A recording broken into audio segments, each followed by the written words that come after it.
¿Qué sucede en el país? Tendencias del acontecer nacional en análisis situacional.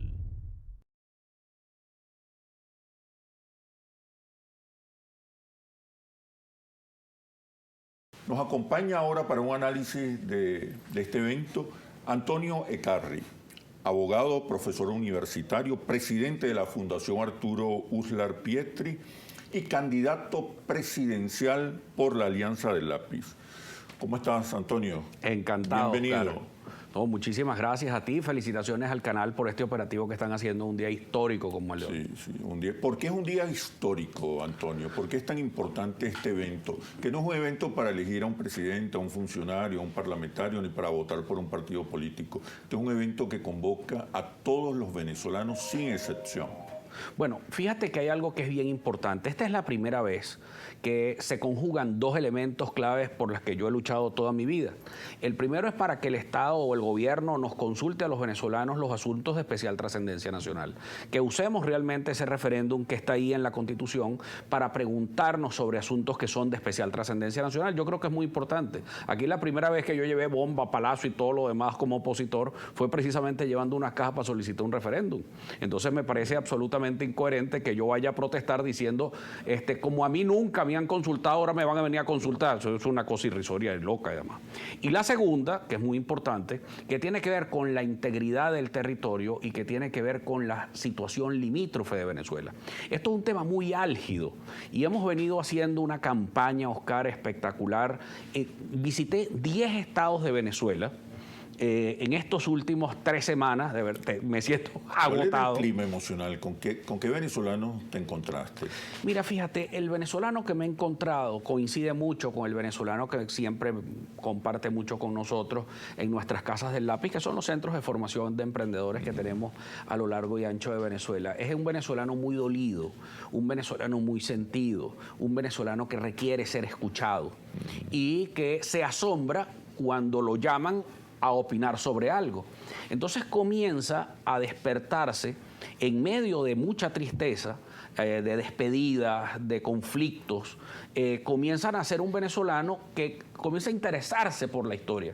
Mira, yo nunca había tenido ruedas de prensa ni entrevistas con los periodistas con tanta participación, Oscar. Mira, los live que hemos hecho por TikTok han roto cualquier cantidad de récord. Los venezolanos quieren participar, quieren ser escuchados. Pero quieren saber.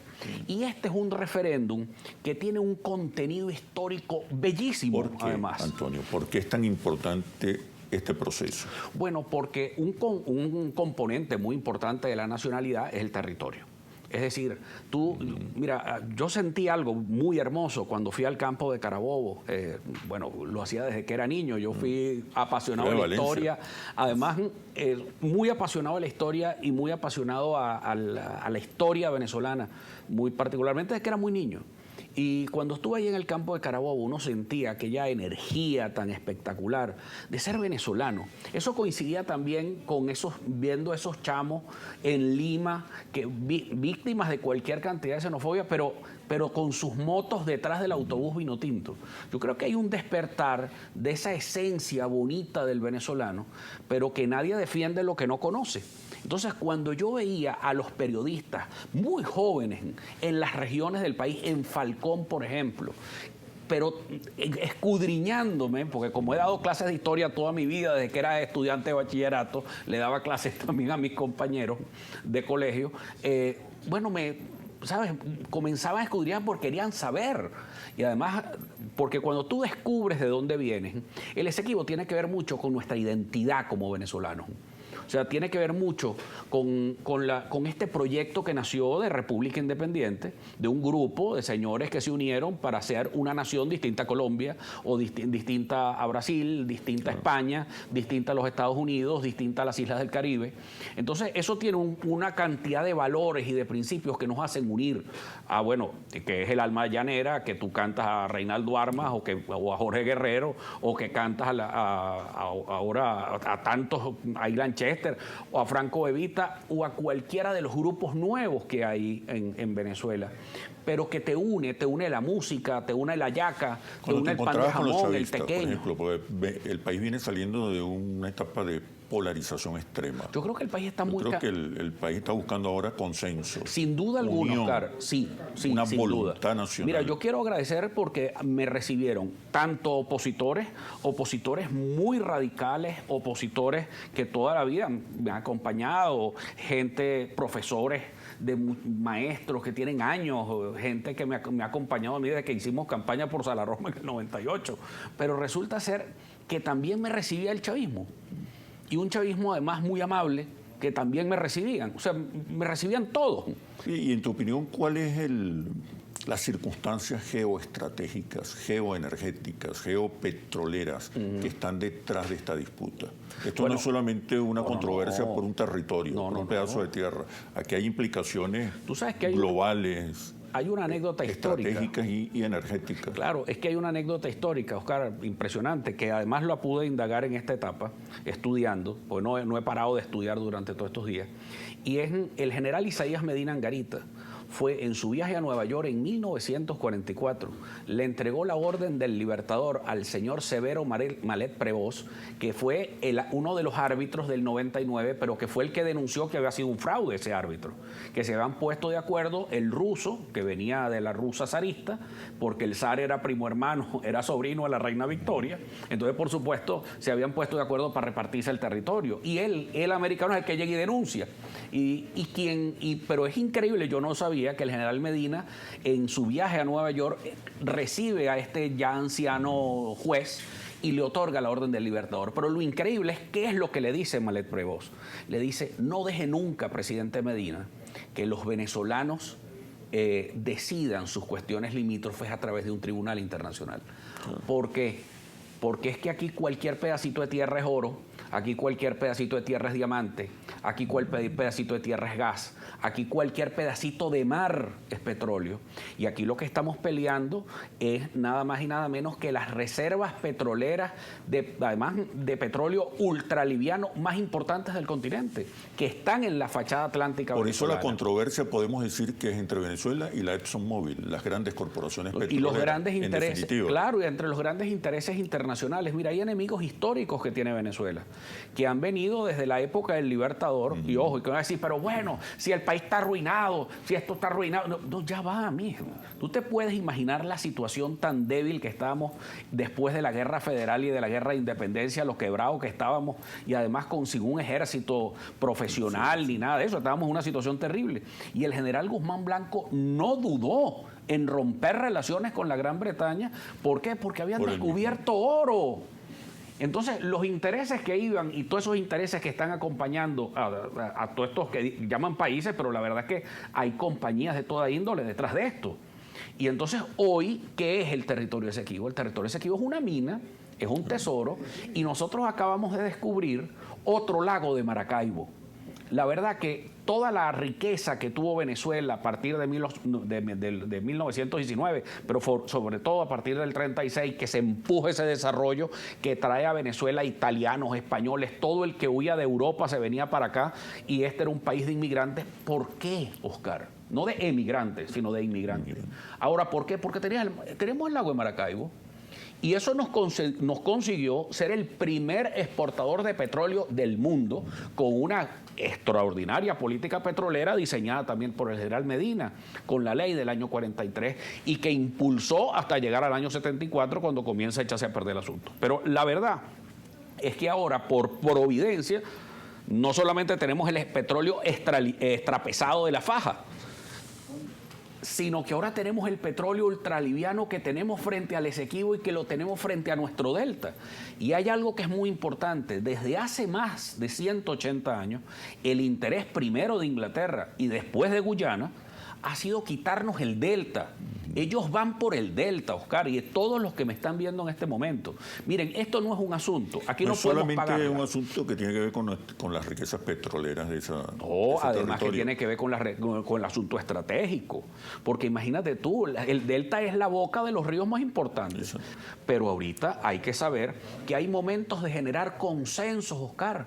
Aquí estamos todos involucrados, todos los venezolanos. Porque es la integridad del territorio. Extraordinario. Y que de aquí en adelante, Oscar, vayamos a otros consensos más, el salario, los servicios públicos, eso todo tenemos que hacerlo. Y el día después en las presidenciales. Eso es muy importante. Hay que montarse en este sentimiento nacional de unión, concordia, consensos. Pero es que bueno, Antonio, tú has visto que alguien gracias. salga de la pobreza en medio de un conflicto.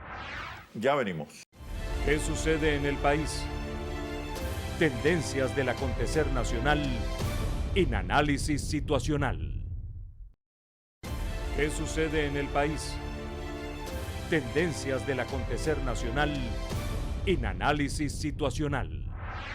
Ahora nos acompaña Leopoldo Pucci, sociólogo. Fue secretario general del MAS y hoy es uno de los más importantes, más destacados analistas políticos del país. En la unión de los venezolanos está nuestra más poderosa fuerza para influir, para recuperar, para defender el territorio Esequibo. Sí, si había dudas. Creo que hay una voluntad nacional, un espíritu nacional, un clima colectivo que teníamos tiempo que no veíamos. Sí, si había dudas sobre la utilización del método del referéndum para crear ese espíritu y para ratificar el interés de Venezuela y la defensa del Esequibo, yo creo que con el transcurso de los días y la semana se ha puesto en evidencia que ha sido un instrumento muy importante pues, para crear esa conciencia nacional y para expresarla. Y frente a un problema como este es muy importante que haya unidad nacional y también la voluntad expresa. Y eso se logra a través de esta consulta. Pues ese es un punto muy importante. No es solo lo que haga el Ejecutivo, el Poder Legislativo, lo que hagan los sindicatos o los gremios profesionales o empresariales, sino que la población misma se involucre, los venezolanos, cada uno se involucre en un problema tan importante. Sí, sobre todo un conflicto que ya se está convirtiendo en un conflicto global y donde el mundo tiene que observar que hay una voluntad nacional absoluta, mayoritaria, en defensa del Esequibo, que no estamos débiles, que en la unión está la fuerza de esta defensa del Esequibo. Mira, te quería preguntar, hablando de eso, estamos observando que esto se está convirtiendo en un conflicto global, que no se trata solo de una disputa territorial, sino que están en contradicción intereses con relación a las inmensas riquezas del territorio Esequibo. Es decir, no es solamente un conflicto geopolítico, también es un conflicto geoenergético. ¿A qué estrategia nos enfrentamos? ¿Qué estamos enfrentando realmente los venezolanos? No estamos enfrentando a Guyana, estamos enfrentando a poderosas corporaciones petroleras con intereses muy profundos en este territorio. Sí, la disputa histórica sobre el territorio, una vez ocupado inicialmente por el Reino Unido, ha durado décadas, pero ha adquirido una nueva característica, pues una nueva dimensión en el contexto actual, que tiene que ver con la crisis petrolera mundial, los suministros energéticos, el contexto de la guerra de Ucrania, del Medio Oriente. Esto le brinda una nueva dimensión e incorpora nuevos actores, no es simplemente el gobierno de Guyana, Venezuela, sino que se incorpora ahora, digamos, empresas petroleras, en particular la ExxonMobil, digamos que es la que ha jugado el rol protagónico desde el punto de vista de las petroleras, con sus propios intereses, que a su vez esta empresa tiene el respaldo, digamos, de gobiernos como Londres, como Washington, que tienen intereses dentro de este nuevo contexto geopolítico mundial. Entonces, digamos, el asunto pasa a formar parte de esa ecuación. Entonces, sin embargo, dentro de esa misma ecuación hay que buscarle fórmulas de solución. Lo primero que hemos hecho, y muy importante, es que el asunto esté vivo, que haya una voz fuerte, que se sienta, que no hay desinterés por parte de la población venezolana ni por parte del país, Y que todos los sectores están unidos en esa estrategia. Toda la vida Venezuela ha buscado una solución pacífica, acordada, amistosa, inclusive dispuestos a compartir el territorio tal como lo establece el Acuerdo de Ginebra, es decir, buscar modalidades de entendimiento.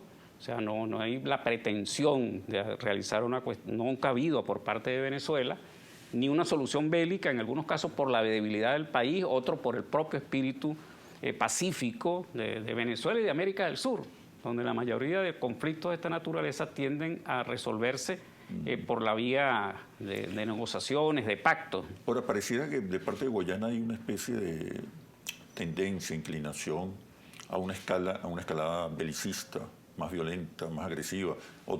Descaradamente otorgan concesiones, licencias, amenazan con instalar bases militares norteamericanas. ¿Qué hay allí? Sí. ¿A qué se debe esta...? Del lado de Guyana, una vez que el asunto petrolero incorpora a la Exxon como protagonista de los acontecimientos, la Exxon llega a la conclusión que requiere hacer algunos movimientos para asegurar sus inversiones, garantizarlas, pues, porque desde el punto de vista legal van a hacer unas inversiones en un territorio que está en disputa. El gobierno de Guyana realiza entonces un acto hostil hacia Venezuela inicial, que es otorgar bloques petroleros en aguas no delimitadas, correspondientes al territorio del Esequibo. Es un acto hostil, o sea, que modifica la situación histórica. O sea, porque no es una simple inversión de menor magnitud, sino a gran escala. O sea, no es simplemente colocar alguna institución o pequeña empresa en territorio Esequibo, sino una acción ya muy descarada, muy grande. Sí, decía que había un segundo acto hostil que tiene que ver con el desconocimiento del Acuerdo de Guyana, de Ginebra. O sea, una vez que se actúa con estas dos acciones hostiles, se pasa a una tercera opción hostil, que es una acción militar. Es otorgar autorización a los guardacostas estadounidenses para que patrullen esas aguas. Entonces ya estamos en tres acciones hostiles, agresivas, que alteran las circunstancias anteriores. Digamos que había un conflicto, pero que lo incrementan con estas tres acciones hostiles contra Venezuela. El objetivo que se han planteado... La Corte Internacional de Justicia también representa un actor muy hostil hacia Venezuela. Sí, en el momento en que se desconoce el acuerdo de Ginebra, se ha escogido un camino que no permite un acuerdo amistoso, que es la Corte Internacional de Justicia. Aparentemente puede pensarse que es una solución pacífica, pero no lo es, porque no hay el consentimiento de las dos partes de buscar esa intermediación, sino que ha sido un acto unilateral. Y una solución que de allí se desprenda no cumple con un principio elemental del Acuerdo de Ginebra, que tiene que ser satisfactoria para las dos partes. Esa cuestión satisfactoria se llega es negociando, dialogando, buscando entendimiento, formas de compartir, formas de obtener beneficio de ese territorio común para las dos partes. Entonces, ese acuerdo amistoso se llegaría a través de una negociación. Ese es el papel que tiene que cumplir Naciones Unidas. También la comunidad de naciones del Caribe también tendrían que buscar un acuerdo. Nuestros vecinos. Porque si nos cierran las puertas a un diálogo, no podemos dialogar. Si el presidente de Guyana dice, no, yo no quiero sentarme en una mesa a conversar, ni a tratar el tema, ni ver qué cosas se pueden hacer, si se cierra el camino de la negociación, entonces, ¿qué camino le queda? No digamos ahorita, en lo inmediato, en el futuro a Venezuela. O sea, ahora y en el futuro, ¿qué dirán las nuevas generaciones? O sea, nos conducen a un conflicto bélico. Porque cuando no hay negociación... ¿A quién le conviene un conflicto bélico? Bueno, yo creo que a nadie le convendría en realidad. Ni a Estados Unidos, ni a las grandes empresas. Puede haber intereses detrás de esto, pero no creo que pueda haber intereses que se mueven creyendo que es una solución, pero no lo es. No lo es la Corte Internacional, porque decida lo que decida la Corte Internacional, el conflicto continúa. O sea, Venezuela en ningún momento, ni que lo decida ninguna instancia mundial de cualquier tipo, Venezuela no puede aceptar que se le despoje completamente del Esequibo. Entonces, una resolución no puede ser acatada por Venezuela. Entonces, hay que buscar otro mecanismo que Venezuela sí está dispuesto a acatar, que es el camino del acuerdo de la negociación, del diálogo, y allí se pueden llegar a diferentes fórmulas de entendimiento. Ya venimos. ¿Qué sucede en el país? Tendencias del acontecer nacional en análisis situacional. ¿Qué sucede en el país? Tendencias del acontecer nacional en análisis situacional. Vamos a continuar con el análisis de este histórico proceso. Ahora vamos a conversar con Juan Carlos Rey, antropólogo y profesor de la Universidad Central de Venezuela. Juan Carlos, hemos hablado mucho del territorio, de este territorio en disputa, pero no hemos hablado de la población. ¿Quiénes son los venezolanos que están hoy viviendo, habitando el territorio Esequibo? Sí, eso es importantísimo lo que estás diciendo, ¿no? Porque hemos discutido mucho sobre ese territorio en disputa, pero debemos saber que en ese territorio viven aproximadamente 150.000 personas. Y de acuerdo a nuestra Constitución, toda persona nacida en el territorio venezolano es venezolano. Claro. Es decir, hay al menos 150.000 venezolanos en ese territorio. De esos 150.000, la mitad, alrededor de 75.000 además, no solamente son venezolanos, sino además tienen un origen indígena. Entonces son pueblos originarios, están muy relacionados con los pueblos indígenas. La mitad de los que habitan hoy ese territorio. Okay. Y todos ellos están muy relacionados con los pueblos indígenas del estado Bolívar y del estado del Tamacuro. Todos ellos son familia, tienen relaciones de un lado a otro, y es importantísimo que entendamos además que esta población indígena ha sido una población muy marginada por el gobierno guyanés. Desde una perspectiva de colonialismo interno, esta población ha sufrido los embates también de este colonialismo, y nosotros en esta reafirmación de nuestra soberanía también debemos tenderle la mano a ellos, porque ellos también son venezolanos. Han estado excluidos, rechazados. Muy excluidos y muy rechazados por estas políticas expansionistas, sí. Mira, soberanía no es solamente hablar de soberanía territorial, también hay que hablar de la soberanía sobre la historia, sobre la cultura, sobre nuestra identidad. ¿Qué hay allí en el territorio Esequibo como identidad, como cultura, como historia? Para mí es importantísima esa identidad indígena del territorio Esequibo, pero además es la historia de nuestro reconocimiento como venezolanos de esta población y de este territorio. Nosotros, yo decía en un artículo, hoy lo que nos estamos jugando no es el territorio, lo que nos estamos jugando es nuestra identidad y nuestra historia, porque lo que estamos haciendo es reafirmando nuestra soberanía sobre el territorio, pero además nuestro reconocimiento como ciudadanos de que fuimos objeto de un despojo terrible hace más de 100 años por parte del Imperio Británico. Y hoy la ExxonMobil y detrás de el gobierno guyanés, y detrás del gobierno guyanés los intereses de las compañías transnacionales, principalmente la ExxonMobil, también quieren hacernos vivir un nuevo despojo. Entonces es importante despertar de la conciencia histórica que hemos tenido con la campaña. Quizás lamentamos que no haya sido antes, y yo creo que debe seguir después de mañana. No, esto no puede parar acá. Nosotros debemos cada día más conocer nuestra historia y la historia de nuestro territorio, porque solamente eso también nos cohesiona como sociedad. ¿Cómo se sienten esos guayaneses, venezolanos, esas comunidades indígenas? ¿Cómo se sienten? Las comunidades... ¿De qué parte... las comunidades indígenas... ¿Con qué parte se identifican? Sí, ellos en primer lugar tienen una identidad propia como pueblos indígenas, ¿sí? Ahora, ha habido mucha más afinidad histórica de estos pueblos indígenas con Venezuela y con el Estado venezolano por también la manera en que nos hemos relacionado con ellos, aunque ha habido un abandono en los últimos años, o quizás no un abandono, no ha habido tanta atención en los últimos años, pero frente a las dinámicas que ha establecido el gobierno guyanés históricamente, no solo en los últimos 100 años, también desde la expansión británica hace 200 años, desde prácticamente el momento de nuestra independencia en Venezuela, que comenzó la expansión británica en ese territorio, las poblaciones indígenas han sido totalmente marginadas y maltratadas.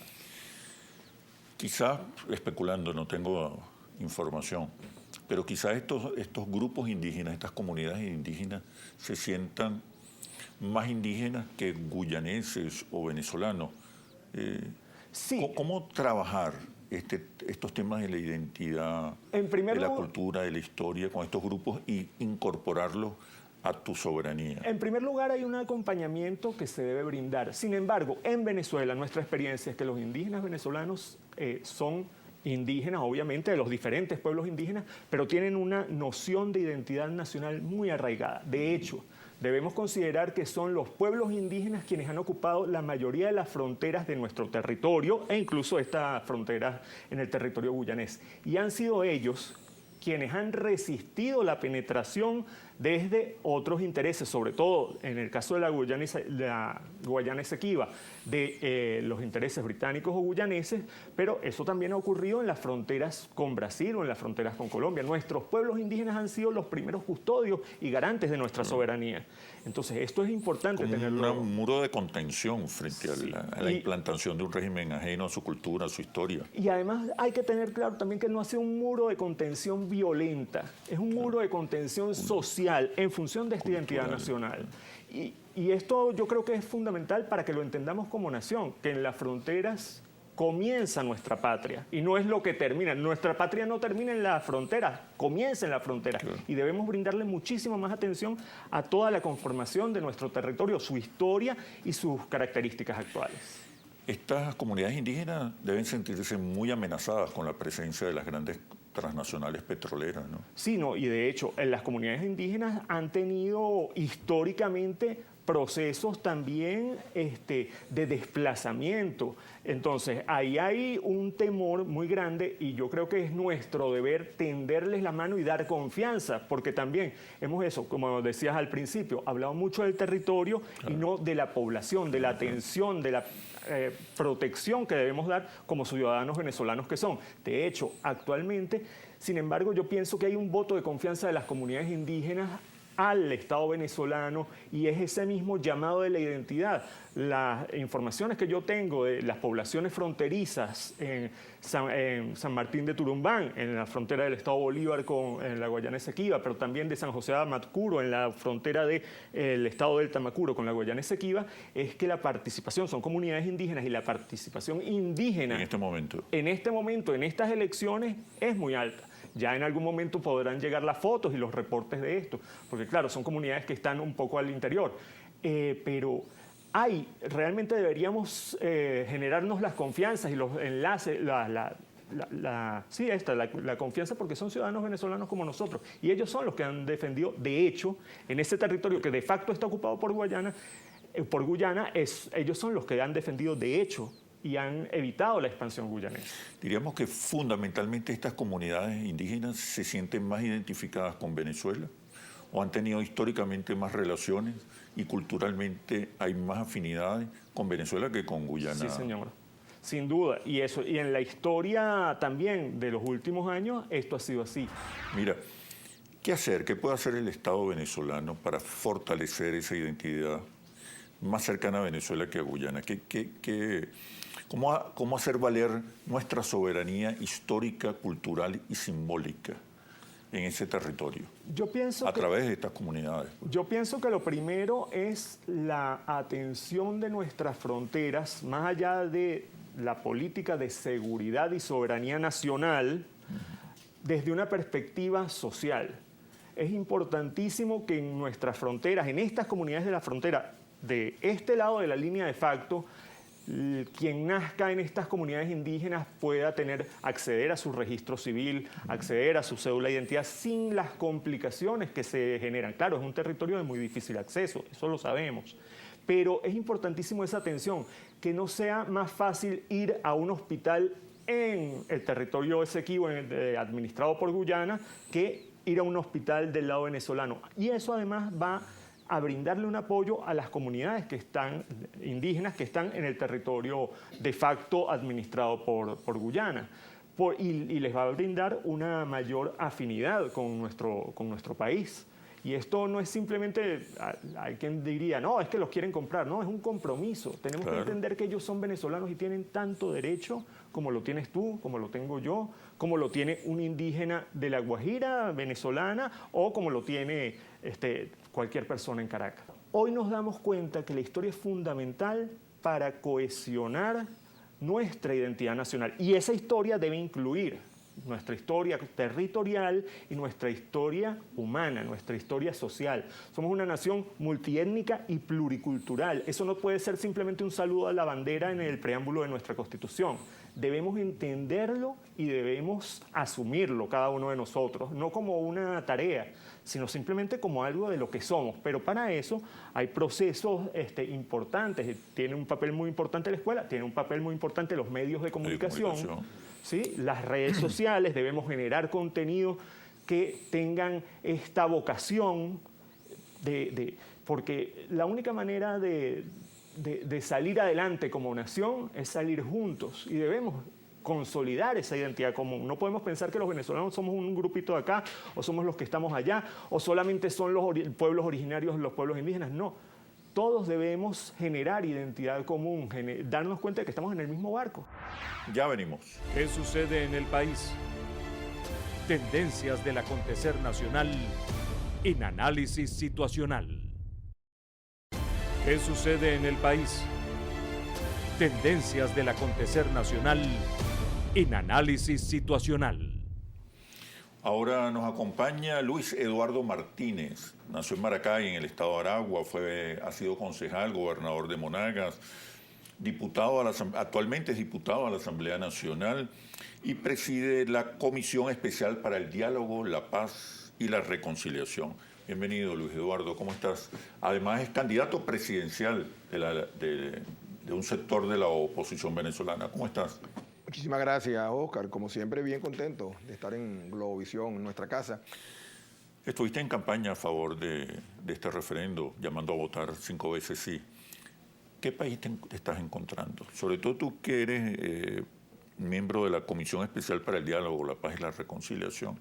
¿Qué país estás viendo? Yo recorrí todo el país a lo largo de un mes. Visité todas las ciudades capitales, realicé asambleas de ciudadanos, hice contacto con distintas instancias de representación popular y naturalmente estuve en buena parte de los medios de Venezuela. En una primera etapa, en los primeros días, me encontré con un país absolutamente desinformado, no solamente del referendo, sino la propia situación del Esequibo. Así que yo valoro como positivo la convocatoria del referéndum porque permitió colocar el estatus de esas tierras y esos mares en el día a día de todo Venezuela, en la conciencia nacional. Es decir, ahora hay conciencia de lo que significan esos territorios y esos mares. En una siguiente etapa, pasados días, me encontré con una creciente sensibilidad acerca de lo necesario de reivindicar esos territorios y esos mares. Y en esta última etapa me topé y me sentí bien contento con que funcionaba como una especie de bola de nieve, que al principio eran unos pocos los interesados y después fueron muchos, incluso dirigentes de distintas organizaciones políticas partidistas que en un principio se mostraron renuentes a participar, terminaron sumándose. Ahora, yo debo decir también, en esa multiplicación de reuniones y encuentros que sostuve en este mes, sí, hablábamos del territorio, hablamos del Esequibo, pero también la casi totalidad de los que estaban allí hablaban de sus propios problemas. Claro. Es importante el Esequibo, pero también es importante los sueldos, los salarios, las jubilaciones, las pensiones. Es importante el Esequibo, pero también es relevante los muchachos que se han ido, nuestros hijos que se han marchado. Es importante el Esequibo, pero también es muy importante la economía, y sobre todo la economía con inclusión social. Así que yo me atrevo a señalar que al final de la jornada estábamos hablando casi paritariamente. Importante el Esequibo, pero también importante solucionar tantos problemas que confrontan los venezolanos. ¿Cómo interpreta las recientes declaraciones del presidente de Guyana, negándose a dialogar, cerrando esa posibilidad, anunciando que podría solicitar eventualmente la instalación de bases militares en Guyana? ¿Cómo interpretar la presencia descarada, invasiva de la ExxonMobil en este conflicto? ¿Cuál es la estrategia a la que nos estamos enfrentando? ¿Contra quién realmente nos estamos enfrentando? Bueno, en principio la postura del presidente y el vicepresidente de Guyana es absolutamente inaceptable. El guerrerismo no es una cultura latinoamericana.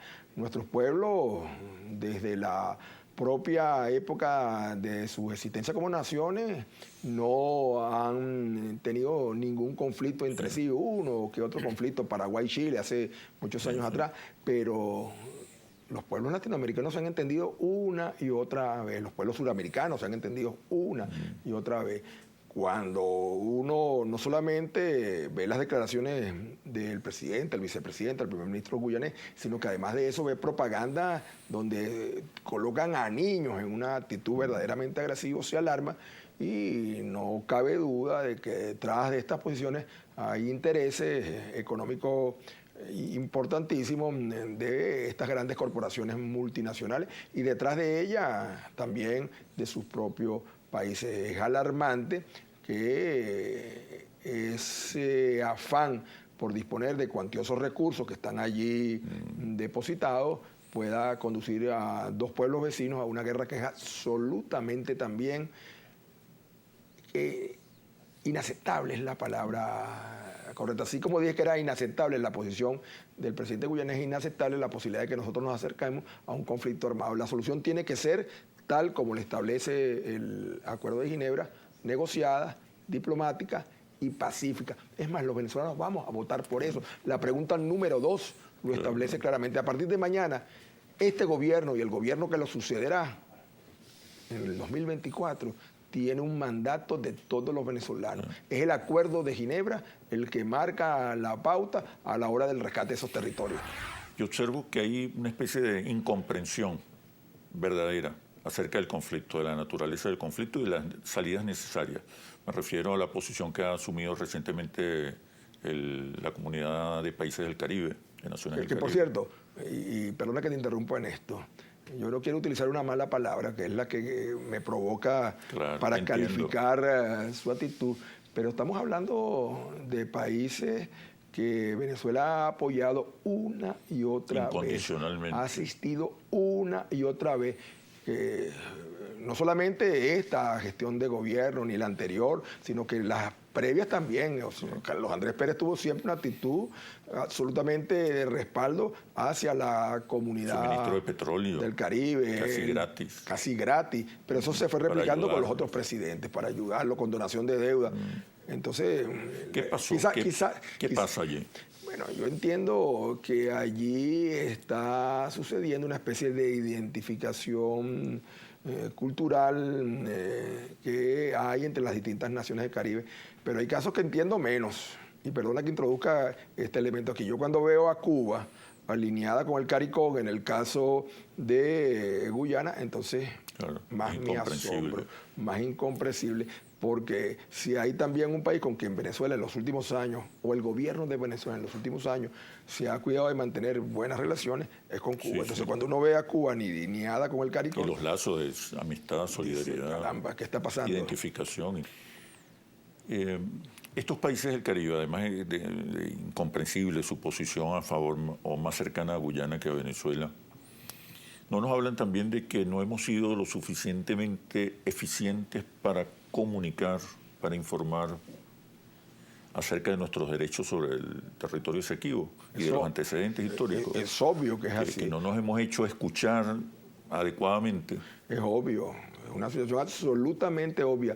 Y no estábamos hablando solamente del CARICOM, porque es que hace poco Itamaraí, la Cancillería brasileña, que tiene una larga tradición de ser de las mejores del continente y quizás del mundo, también se mostró distante de nuestra posición. Creo que hay que explicar mucho, que hay que insistir mucho en lo que fue el origen del asunto, que fue el laudo arbitral de París, pero que además fue anulado. Ya venimos. ¿Qué sucede en el país? Tendencias del acontecer nacional en análisis situacional. ¿Qué sucede en el país? Tendencias del acontecer nacional en análisis situacional. ¿Qué sucede en el país? Tendencias del acontecer nacional en análisis situacional.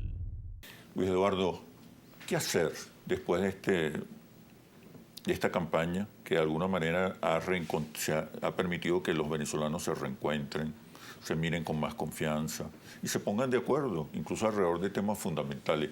¿Qué hacer el día después para reforzar, para mantener esta voluntad nacional a favor de los grandes intereses del país? Hay pasos elementales, se van a suceder en las próximas horas.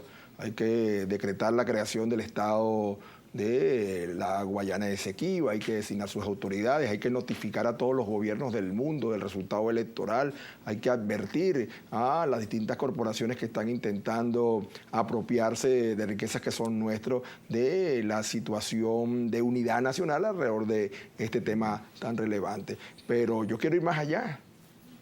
Tenemos que aprovechar este clima de verdadera unidad nacional que se ha generado alrededor del Esequibo. Sí, yo lo he sentido y lo he sentido como nunca antes se había sentido. Yo he proclamado una y otra vez: el Esequibo es nuestro. Hace unos minutos vi a uno de los entrevistados que señalaba, recordando una vieja canción: el Esequibo es mío, es tuyo, es nuestro. Yo he dicho el Esequibo es nuestro, pero también he dicho una y otra vez: Venezuela es nuestra. Unidos se vive mejor. Así que esta confluencia de opiniones del país político, pero también del país nacional, de la casi totalidad, uno que otro escapa de esta procura de una gran unidad alrededor del tema, que, insisto, es muy importante el Esequibo. Yo lo extendería a la totalidad de los temas fundamentales de la vida nacional. Venezuela es mía, es tuya, es nuestra. Yo, de la manera más respetuosa, invito al señor presidente de la República a que analice la conveniencia de, así como ha habido unidad alrededor del Esequibo, podamos forjar una gran unidad alrededor de la solución de los grandes problemas nacionales que no pueden esperar las elecciones presidenciales del 2024 y un eventual cambio de gobierno en el 2025. Un eventual, dije mal, un cambio de gobierno, porque aquí va a haber un cambio de gobierno electoralmente y en paz. Y entonces que aprovechemos este espíritu de unidad y, tal como ha pasado en muchos otros países en situaciones semejantes, se convoque un gobierno de unidad nacional para así atender el problema del Esequibo en este momento, para atender el problema de los sueldos, los salarios, las jubilaciones, las pensiones, la migración, los servicios públicos, para dar un frente común alrededor de la urgente necesidad de que se levanten de una vez por todas las sanciones unilaterales extranjeras que tanto nos perjudican. Estamos unidos alrededor del Esequibo, pero también estamos unidos y debemos estarlo alrededor de que Venezuela disponga de cuantiosos recursos que en el extranjero están retenidos y que pudieran permitir ir saliendo de esta situación tan difícil. Unidad nacional alrededor del Esequibo, unidad nacional alrededor de Venezuela y de los venezolanos y las venezolanas, de sus grandes necesidades. Nosotros no podemos esperar 14 meses que se produzca la transmisión constitucional del gobierno de la República para atender tantas urgencias. Así que, señor presidente, usted que ha sido, como muchos de nosotros, un adalid en la lucha por el Esequibo, vamos también a disponernos a luchar con más entusiasmo, pero en unidad, porque los venezolanos, las venezolanas, pronto, muy pronto, puedan vivir mejor. ¿Cómo presionar al gobierno de Guyana para que se siente a dialogar? ¿Qué mecanismos observas tú? Si fueras presidente, ¿qué mecanismos usaras? Lo primero es demostrar, como vamos a demostrar esta noche, que hay una gran unidad alrededor de la reivindicación. Lo segundo es acudir a países que deberían ser nuestros aliados en este activar a que nos acompañen. Y ahora vuelvo a hablar del CARICOM y vuelvo a hablar de nuestros vecinos. Lo tercero, transmitirle confianza, seguridad a compañías que están en este momento intentando participar, despojarnos de esos recursos que están fundamentalmente en los bloques petroleros, algunas de las cuales, por cierto, también están aquí en Venezuela. Sí, ¿te reunirías con las petroleras? Yo me reuniría con las petroleras y buscaría llevarle mensaje a sus accionistas. El primer mensaje, que tiene que ser muy claro: esos mares en los cuales ustedes están buscando licitar están en disputa, no están delimitados.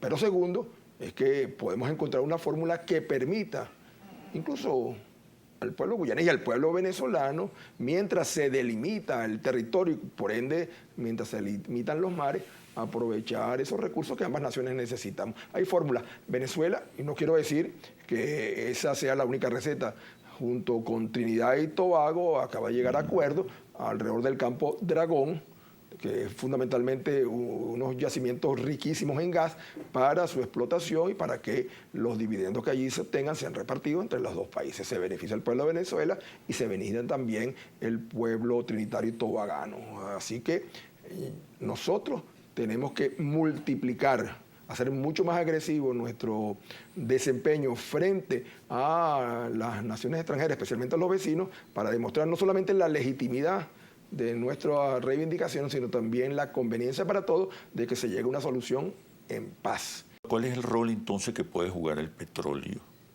en nuestro presente y en nuestro futuro?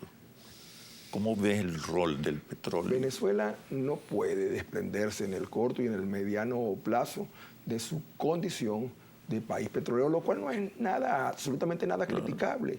Venezuela es un país petrolero y ese inmenso caudal no solamente que hay hoy en Venezuela, sino el que está en los territorios en disputa debería permitirnos convertirnos en el mejor país del mundo. Y lo repito hasta el cansancio, Venezuela puede ser, debe ser, tiene que ser el mejor país del mundo para bienestar de todos los venezolanos y las venezolanas. Y el petróleo allí es la clave. ¿Cómo hacer de Venezuela el mejor país del mundo para invertir en petróleo?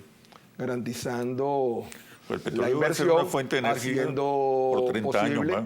mucho más. 30, 50 quizás. años más. Yo leí una entrevista hace unos años cuando era muchacho del jeque Yamani, que entonces era ministro de Petróleo de Saudi Arabia, y decía que el petróleo sería un elemento motor de la economía mundial por 10 años. Han pasado 30 años de eso y más. Pero ¿cómo garantizar que estas cosas puedan darse y darse bien? Es a través de garantías suficientes a los grandes inversionistas para que aquí en Venezuela continúen trabajando. No puede ser que la República Cooperativa de Guyana, en este momento, según todas las estimaciones de organismos multilaterales, sea el país que para el año 2024 debe experimentar el mayor crecimiento del Producto Interno Bruto en el mundo. ¿Y por qué es posible? Por las inversiones que se prevé que se hagan en mares que son nuestros, en territorios que son nuestros, Óscar. Entonces eso es absolutamente inaceptable si nosotros podemos también ofertar mejores condiciones, muchas mejores condiciones, y tenemos que facilitarlas. Hay una carta petrolera que tiene Venezuela que es muy contundente, muy atractiva. Seguimos teniendo las mayores reservas petroleras del continente, pero esas reservas no hacen nada allá abajo. Claro. Esas reservas hacen mucho, hay que convertirla en bienestar, hay que proceder a la exploración, a la explotación, a la comercialización. Eso va a permitirnos sacar a los venezolanos de esta situación tan difícil que se vive. La actividad petrolera tiene que ser la fuente del progreso y del bienestar generalizado, calidad de vida para todos. Bueno, muchísimas gracias, Luis Eduardo. Hasta pronto.